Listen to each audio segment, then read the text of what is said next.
as DE parallel BC and having same base DE. So area of triangle BDE is equal to area of triangle CED, which is our third equation. अब इन तीनों equation को compare करना है। इस third equation की मदद से area of triangle BDE is equal to area of triangle CED, that is इसका डिनोमिनेटर इसका डिनोमिनेटर बराबर है, न्यूमरेटर ऑलवेज इक्वल है, तो दैट मीन्स दोनों के लेफ्ट हैंड साइड इक्वल हो गए, तो सिमिलरली ये दो भी इक्वल होंगे। So therefore from equation first, equation second and equation third, from first second and third क्या होगा वहां पे, AD divide by DB is equal to AE divide by EC। ये है थेलस थ्योरम, जो थैलस ने ही प्रूव की थी, उसी के साथ उसी के नाम से ही मशहूर होती है। इसको दूसरा नाम है बेसिक प्रोपोर्शनलिटी थ्योरम भी। अब ये थ्योरम बहुत इंपॉर्टेंट है, इससे हम बहुत सारे क्वेश्चंस को हल कर सकते हैं। जैसे अगर हमें पता चलेगा कि दो ट्रायंगल्स हैं, उस एक ट्रायंगल के बीच में एक पैरेलल लाइन है जो बाकी दो साइड्स को इंटरसेक्ट करती है, तो उनका रेशियो सिमिलर होगा। तो दैट मीन्स अगर रेशियो दो ट्रायंगल्स का सिमिलर होगा, इक्वल होगा, तो दैट मीन्स ट्रायंगल्स भी सिमिलर होंगे, यानी वो इक्वी एंगुलर भी होंगे। और अगर इक्वी एंगुलर होंगे तो रेशियो सिमिलर है। दैट मीन्स कि सिमिलर ट्रायंगल्स को पहचानने के लिए हमें दो चीजें याद रखनी है कि वो इक्वी एंगुलर होंगे और कॉरस्पॉन्डिंग साइड्स का रेशियो जो है वो प्रोपोर्शनल और इक्वल होगा। अब जो ये थ्योरम है इसके रिलेटेड कुछ और चीजें हैं जो मैं यहाँ पे दिखा दूंगा। थ्योरम इतनी ही है, लेकिन एडिशनल मैं कुछ चीजें बोलूंगा, जैसे कि हमने भी प्रूव किया है कि AD divide by DB is equal to AE divide by EC। Prove हमें इतना ही करना है, अगर एग्जाम में भी होगा तो इतना ही लिखना है। लेकिन रेशियो जो है वो दरअसल 6 किस्म का हो सकता है, और जहां जहां जो चीज होगी वहां पर उसी तरह इस्तेमाल कर सकते हैं। अगर AD, तो AD AB का ऊपर वाला पार्ट है और DB नीचे वाला पार्ट है, तो अगर ये बराबर है तो इसका रेसिप्रोकल भी बराबर होगा। DB divide by AD is equal to EC divide by AE। ये भी सही है, ये भी सही है, फर्स्ट और सेकंड। अगर मैं इसको ऐड करूंगा वन बोथ साइड्स, तो क्या निकलेगा, A divide by DB plus 1 is equal to AE divide by EC plus 1। Cross करेंगे, AD plus DB divide by DB is equal to AE plus EC divide by EC। फिर जब दोनों तरफ से हमने ऐड किया है 1 1, अब देखो फिगर के मुताबिक AD प्लस DB जो AB के बराबर है, तो मैं लिखूंगा यहाँ पे वो है AB divide by DB is equal, इसी तरह यहाँ पे AC डिवाइड बाय EC है, तो ये बन गया थर्ड रेशियो। इस तरह भी रेशियो लिख सकते हैं। अगर ये इस तरह आ गया तो इसका रेसिप्रोकल भी लिखेंगे, DB divide by AB is equal to EC divide by AC। इसी तरह यहाँ से full line divide by lower part आ गया इस लाइन सेगमेंट का। इसी तरह ये फुल लाइन यानी कि AB डिवाइड बाय ऊपर वाला पार्ट AD भी आ सकता है, AC डिवाइड बाय AE भी आ सकता है, और इसका रेसिप्रोकल भी आएगा, AD divide by AB is equal to AE divide by AC। तो ये कुछ तरीके हैं जिनसे हम ये रेशियो निकाल सकते हैं। अब कुछ एग्जांपल्स लेंगे इसको चेक करने के लिए कि इसको हम कैसे इस्तेमाल कर सकते हैं। अब हम एक एग्जांपल लेंगे, और एग्जांपल ये है, जैसे मैं एक फिगर यहां पे ड्रा करने जा रहा हूं। सीधे हम एक ट्रायंगल बनाएंगे,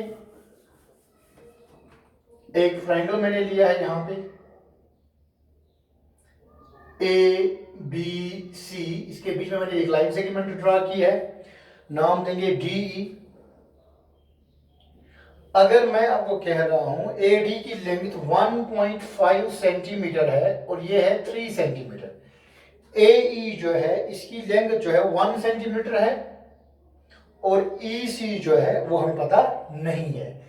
गिवन है कि डीई पैरेलल है बीसी, तो मैं लिख सकता हूं in triangle ADE A B C, in triangle ABC, DE is parallel to BC. DE parallel है BC का. So by BPT basic proportionality theorem या थेलस थ्योरम, इसके मुताबिक रेशो प्रोपोर्शनल होगा। अब चूंकि यहाँ पे हर एक पार्ट का वैल्यू अलग दिया है और एक पार्ट का निकालना है, तो हम पार्ट वाले ही तरीके लेंगे जो मैंने 6 दिखाए थे उसमें, तो हम पार्ट वाला ही लेंगे। A D divide by D B is equal to A E divide by E C. अब हम अपने वैल्यू सब्स्टिट्यूट करेंगे। ए डी के बदले 1.5 है डिवाइड बाई डी बी के बदले 3 है इज इक्वल टू ए ई के बदले 1 है डिवाइड बाई ई सी के बदले ई सी है, विच इम्प्लाइज दैट, इसको क्रॉस मल्टीप्लीकेशन करेंगे 1.5 into E C, 1.5 E C is equal to 3 into 1 3, EC is equal to 3 divided by 1.5, 1.5 को 3 को डिवाइड करेंगे 1.5 में तो 2 सेंटीमीटर निकला है। तो इस एग्जाम्पल के जरिए हम इसको हल कर सकते हैं, इसको ऐसे क्वेश्चन से हल कर सकते हैं। थेलस थ्योरम से की वजह से हम अननोन पार्ट्स भी निकाल सकते हैं।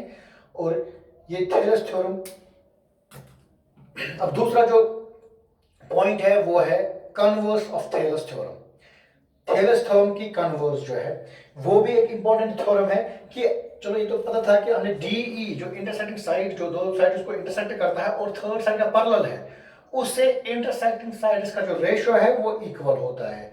अब एक और क्वेश्चन है, अगर रेशो इक्वल होगा तो दैट मींस लाइन पैरेलल है, उसको हम कहते हैं कन्वर्स ऑफ थेलस थ्योरम या converse of basic proportionality theorem, जो हम प्रूव करने जा रहे हैं। तो इसके लिए जो क्वेश्चन है वो है, थ्योरम है, if a line divides any two sides of a triangle, if a line divides any two sides of a triangle, if a line divides any two sides of a triangle in the same ratio, in the same ratio, in the same ratio, then the line is parallel to third side of the triangle. Then the line is parallel to third side of triangle, जिसको हम converse, इसको हम converse of basic proportional theorem भी कहते हैं, converse of Thales theorem भी कहते हैं।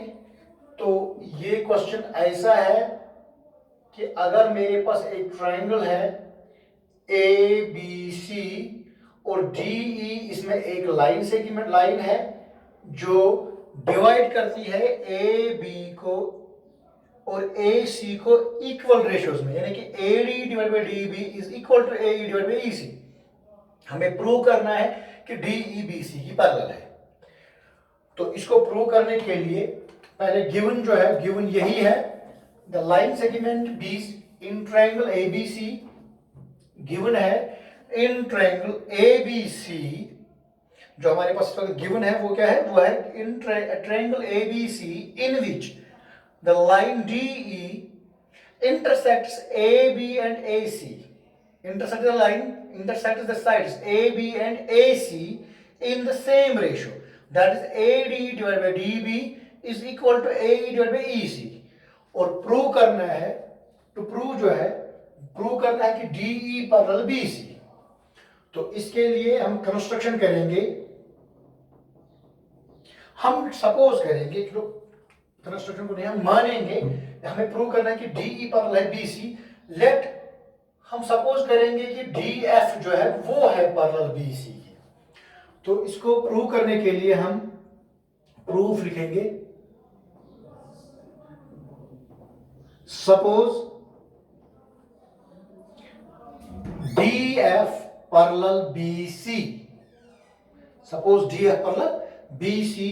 Now in triangle ABC, DF parallel BC. So by Thales theorem और basic proportionality theorem, तो उसके मुताबिक हमारा जो आंसर निकलेगा वो होगा AD divide by DB is equal to AF divide by FC, जो इक्वेशन फर्स्ट हम मानेंगे। बट गिवन जो हमारे पास है वो है AD divide by DB is equal to AE divide by EC, ये सेकंड है और ये गिवन है। From first and second, first और सेकंड को कंपेयर करेंगे, ये और ये बराबर है तो ये दो भी बराबर होंगे। तो AE divide by EC is equal to AF divide by FC। हम अगर दोनों तरह से, अब इन दोनों को हम कंपेयर नहीं कर सकते हैं तब तक जब तक कि या तो न्यूमरेटर सेम होने चाहिए या डिनोमिनेटर सेम होने चाहिए। ऐसा करने के लिए हम दोनों तरफ से इसको 1 1 ऐड करेंगे। नाउ एडिंग 1 बोथ साइड्स, तो क्या होगा वहां पे, which implies that so AE divided by EC plus 1 is equal to AD AF divided by FC plus 1। अब क्रॉस मल्टीप्लिकेशन करेंगे, AE plus EC divided by EC is equal to AF plus FC divided by FC।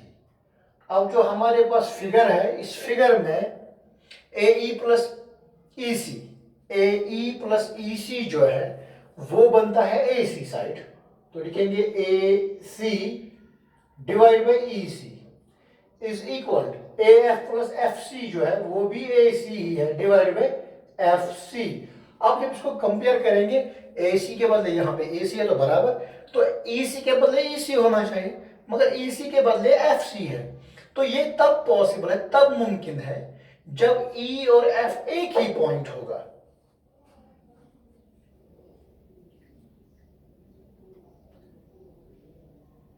AC is equal to AC divided by EC is equal to AC divided by FC. It is possible only when E and F is at same point, मगर जब हम figure में देखेंगे तो E एक जगह पे है, F एक जगह पे है, E और F जो यहाँ पे डिफरेंट पॉइंट्स है, तो that means so our supposition is wrong. तो जो हमने लेट किया था वो गलत है। क्यों? क्योंकि E और F एक ही पॉइंट होना चाहिए। दैट मीन्स कोई भी पॉइंट आप लो, E के बगैर कोई भी पॉइंट वो कहीं पे भी हो, लेकिन वो होना चाहिए सिर्फ E पर। यहाँ पे लोगे, यहाँ पे, यहाँ पे, यहाँ पे, तब ये मुमकिन है ये पैरेलल होगा जब वो E पे होगा। तो इसीलिए जो हमने सपोज किया था वो गलत है, हेंस DE पैरेलल DF। तो आज के लिए इतना काफी है। I advise to all my dear students to be in touch with studies as time is precious. Thank you. Have a nice day.